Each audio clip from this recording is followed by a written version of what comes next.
Okay, I thought I'd share with you today another Max Maven inspired routine. So I have 14 cards, as you can see, on the table. So let's go ahead and just gather these up. Now, since we both saw the cards, why don't we go ahead and just mix them? This is called the Charlier Shuffle, and boy, does it make a mess there. Okay. Now, the goal of our time together is to try to match up some of these cards, any of them actually, that we possibly can. Okay? So here I've just dealt out the cards, I believe, into two piles of 7, if I haven't made a mistake here. And the goal is now for you to use your intuition in helping me mix these. And the way that we'll know whether you're successful is whether or not the top cards match. Okay, well, they don't match in value right now. So how would you like these stacked? Left on right? Okay. So we'll go ahead and just deal those out again. Left, right, left, right. And then we're just hoping that your luck is a little bit better the second time. Were you able to succeed in bringing two cards of the same value? Nope, that's a big fail. Even different. How would you like these stacked? Left on right? Okay, let's try that again. Okay. Now you might think, boy, this is not likely, right, to get these to match. And so let's see if you did any better. Nope, I'm sorry, but that's a fail. Let's give you a really good opportunity to succeed at this. So what I'm going to do is I'm going to deal out the cards into 7 piles. 7 piles, which is going to go off the screen there. 7 piles, 1, 2, 3. Okay, and then I'll just continue that. I'm just barely fitting these. So we're going to set kind of a low bar now for you. If you can get a single matching pair of card values among the 7, we'll declare it a win for you. So let's see how you did here. Okay, so you had 2 and a 7. Those are different values. Ace is different from the first 2. A 3 doesn't match any of the others. A 4, fail. A 6, no match yet.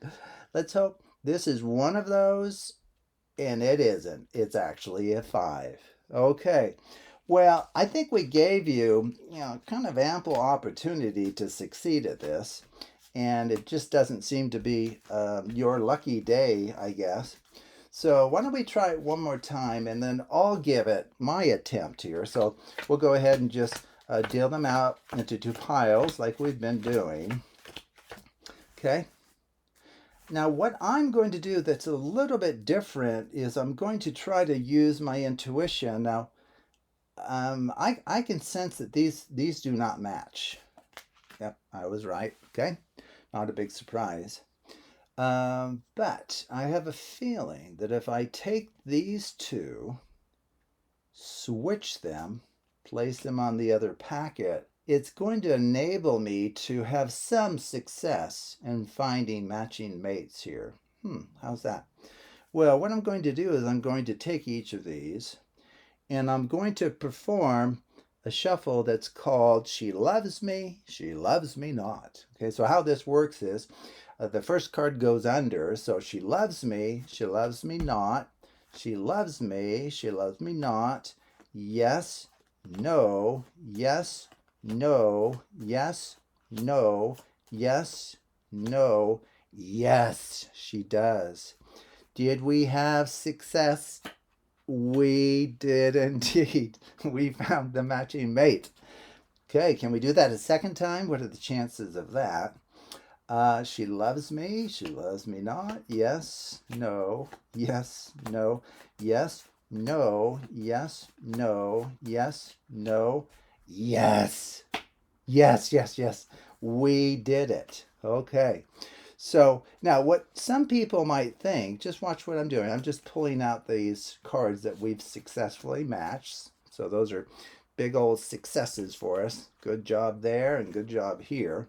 Now, what some people might think is, well, there's something funny about the organization of these cards, right? They must all be in the same order or some kind of transparent arrangement and organization to them. Well, let's see if that's actually the case. Okay, so I'm going to just put these out here.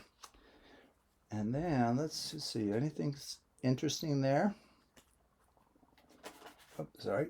Anything interesting here? Well, look at the card values. Let's see, we get a 6 or a 4, and then 4 and a 6. Then we get an ace and a 3. We do get a 5 and 5. Very good. And then we get a 3 and ace. I don't know about you, but there doesn't seem to be any relationship between the ordering of these two piles of cards. And as you can see, we can safely conclude that that is true. So somehow, despite the random relationship between these cards, as apparent here, we were able to match up two perfect pairs. So how does this work? Let me just quickly show you how it works. And it's similar to other Max Maven inspired routines. Now, this is not one that Max Maven ever did. I mean, this procedure here, he's never used it. It's one that came to mind to me when I was, playing with all of these different ideas that underpin some of the presentations that I've been showing you. Okay, so this one, I guess you truly could say it's original. It's not anything Max Maven ever wrote up or thought of, as far as I know. Certainly not in his book that I introduced you to. So if you just begin with pairs of cards, okay, you can start there. So this is just prep to kind of get ready. Well, this is called an AMP, adjacent mirrored pairs. This kind of packet, if you perform a left-right shuffle, it creates a two-cycle. A two-cycle is a cyclic construction in which there's a pattern that repeats twice, okay? And that's actually what I started with, okay? So if you go back, you'll see that it actually was a two-cycle. So let me just show you that here. So the cycle length here is 7. So every 7 cards, these cards repeat in value. So you have a couple of 6s, 5s, 7s, 4s, ace, 3s, and 2s, okay? So because this is cyclic, you can perform as many cuts or more convincingly Charlier shuffles. Okay, those are far more convincing.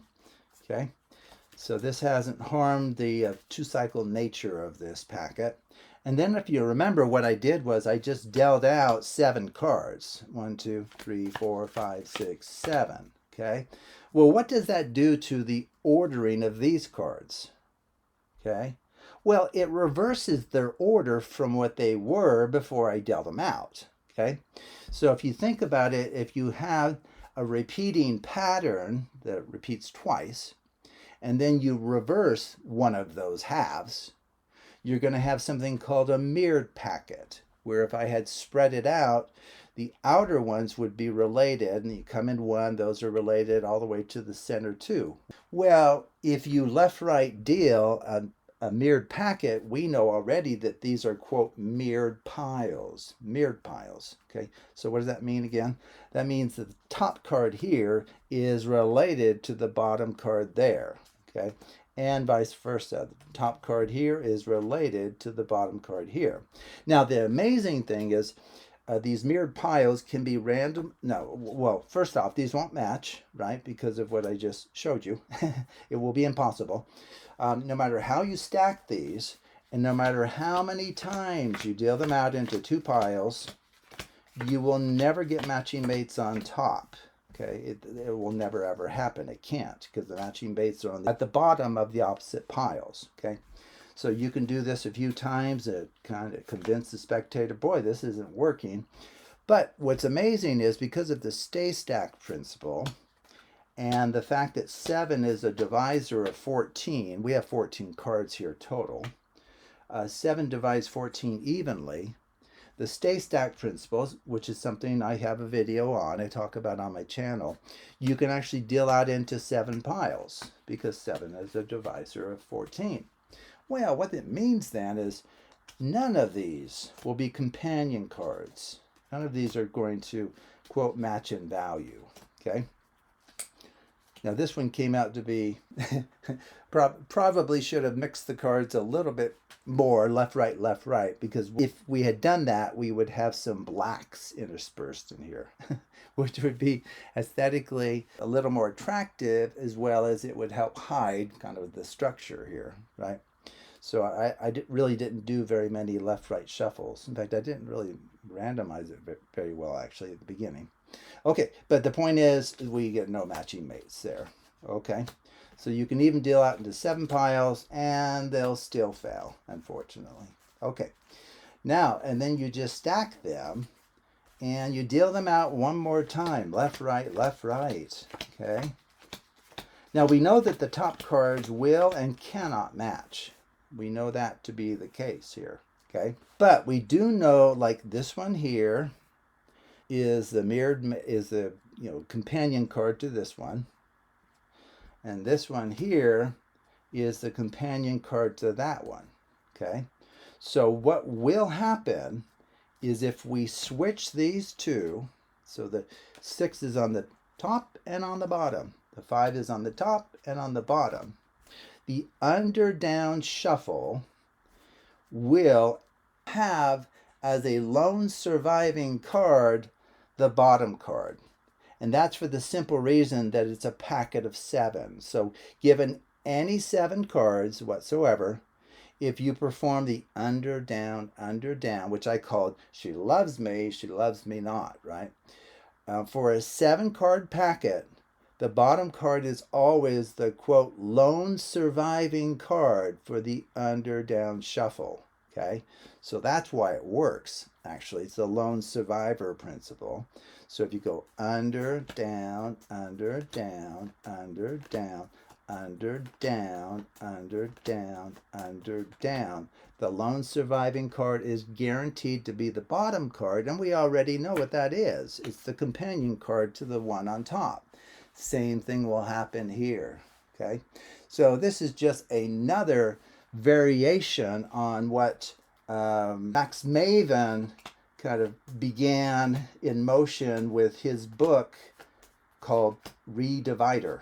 Okay, so he kind of discovered some principles that are really pretty amazing, and we've built on them on my channel here. And then the final thing that I did was I pulled these out. Remember that? And I said, well, you might wonder what's underneath these packets. What's going on with these packets? There must be some kind of obvious pattern here or something. And you can freely show this. Boy, I didn't mix them very well. I apologize. And because this did not happen in the original presentation. But if we're looking at card values, see, we're trying to match card values. There's really not anything here that's apparent. I mean, you have an ace and a 4, a 4 and an ace, which is kind of interesting. 3 and a 2, and then a 7 and a 7. That's interesting. Those are kind of matched up, I guess, in a cyclic relationship, but none of the other ones are. And then a 2 and a 3. Okay. So when you go to perform this, maybe give those cards a bit more of a mix before you start, so that you intersperse the black cards with the red cards. So just mix the packet enough so that it kind of looks like the one I started with. So if you rewind the video, you'll see what that starting packet was. And this will work for you every time. And it just uses cyclic structures, mirrored piles, the stay stacked principle, and the lone survivor principle for the under-down deal. So thank you for watching, and take a look at other videos devoted to Max Maven inspired card challenges. So thank you again.